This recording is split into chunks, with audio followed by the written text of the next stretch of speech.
I came home after a double shift at the hospital, my body heavy with exhaustion, my mind still buzzing from monitors and alarms. I expected quiet, maybe my daughter's laughter, but something felt wrong the second I stepped inside. The house was alive with noise, voices overlapping, laughter too bright to be natural. It felt staged, like a scene set before I arrived, and I stood there for a moment trying to understand why my instincts were screaming. I walked down the hallway without greeting anyone, my focus sharp and immediate. A mother knows when something is off, and every step toward my daughter's room tightened something inside my chest. When I pushed the door open, I froze in place, my breath catching mid-step. The room wasn't just messy, it was being erased, stripped of everything that made it hers. Her bed was bare, the blanket folded like it didn't matter anymore. Her drawings were gone from the walls, leaving pale, empty spaces that looked like ghosts of her presence. Her stuffed bunny sat turned away, as if even it had been dismissed. The air felt wrong, cold and final, like a decision had already been made without me. I turned slowly, my pulse rising, trying to make sense of it. Then I stepped back into the hallway and saw my sister watching me, her expression too calm to be innocent. "Where is she?" I asked, my voice steady but edged with something sharper. She blinked like she didn't understand, which only made everything worse. Before she could answer, my mother called from the kitchen, her tone cheerful and fake. "Come here, honey," she said, like nothing was wrong at all. I didn't move, my eyes fixed on my sister as the silence stretched. "Where is my daughter?" I repeated, and this time there was no softness left in my voice. My parents appeared together, like a united front rehearsed in advance. My mother smiled tightly, then said the words that shifted everything. "We voted. You don't get a say." For a second, I thought I misheard, like my brain refused to process it. "You voted," I said slowly, trying to anchor myself in reality. My father crossed his arms, backing her without hesitation. My sister looked away, suddenly uninterested, like the damage had already been done. "She's with her dad," my sister added casually, as if she was mentioning the weather. The words hit like a physical blow, leaving a hollow space in my chest. "With Stephen," I said, my voice flat and controlled. The name felt distant, disconnected from the idea of fatherhood. "He is her father," my father replied, as if biology was enough to justify everything. I swallowed the anger rising in my throat and kept my tone calm.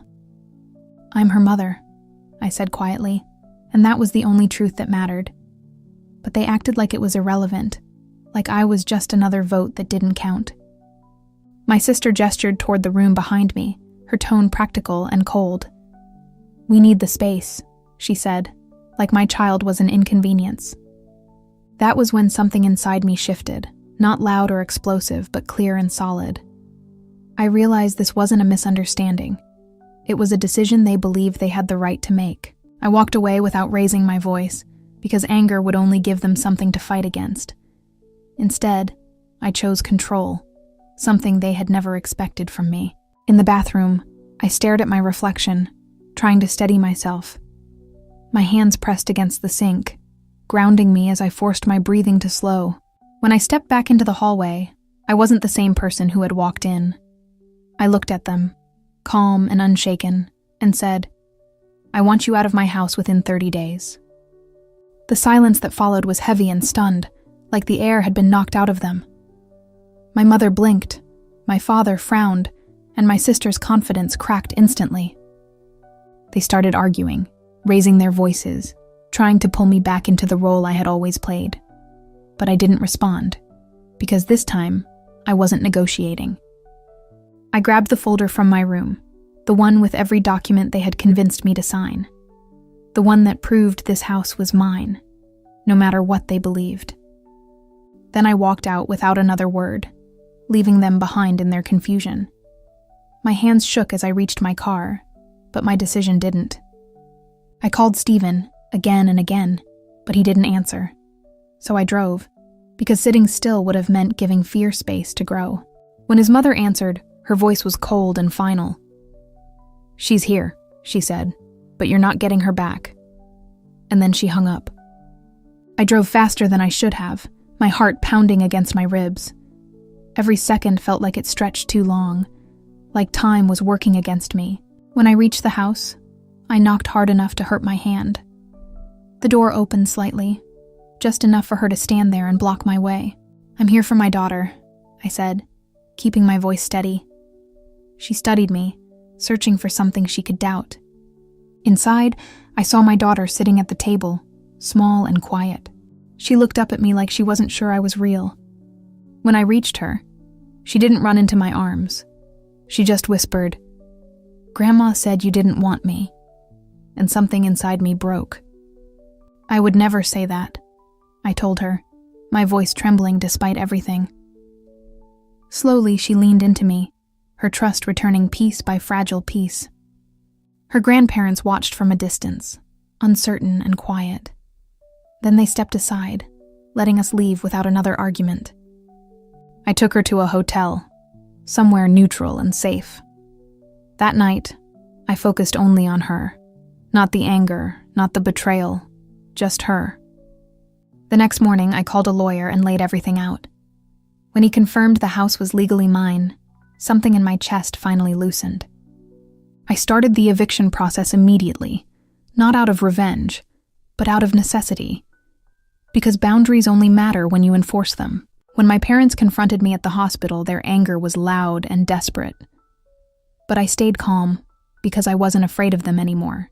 "You voted my daughter out," I told them, my voice steady. "Now, I'm voting you out." And there was nothing they could say to change that.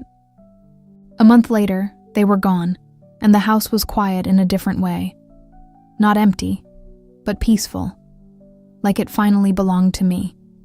I changed my job, my schedule, my life, everything that had been bending under pressure. And for the first time, it felt balanced. My daughter started smiling again, slowly, cautiously. Each laugh felt like a victory, like proof that we were healing. I cut contact with my family completely, because some lines once crossed can't be undone. And I didn't owe them access to my life anymore. Strangely, I stayed in touch with Stephen's parents. They showed up in ways he never did, steady and consistent. In the end, I didn't lose everything like they expected.